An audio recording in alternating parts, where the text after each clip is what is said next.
Goeiedag en welkom hier by Inspireer. Ons is hierdie week besig om bietjie te reis deur die woord van God en ons gesels 'n bietjie oor hoe lyk 'n lewe wat ek en jy kan leef as 'n voorbeeld vir ander.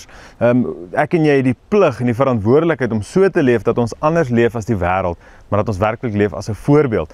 Nou ons is vandag spandeer ons 'n bietjie tyd daarso in Titus hoofstuk 2 en ek lees saam met jou vers 8.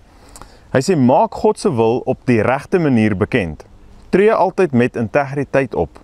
As jy sorg dat alles wat jy sê in ooreenstemming is met God se wil, sal selfs jou vyande niks leliks teen ons geloof kan sê nie.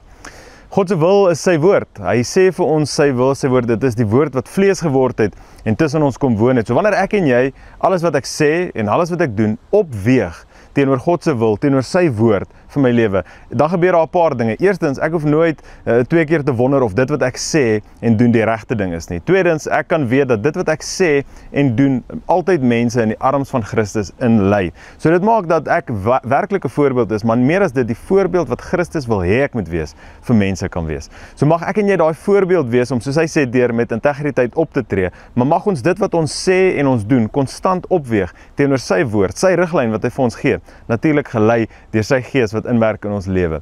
Ek hoop jy is vandag 'n voorbeeld vir mense, daar waar jy beweeg, waar jy woon en werk, mag die Here jou seën. Tot môre, totsiens.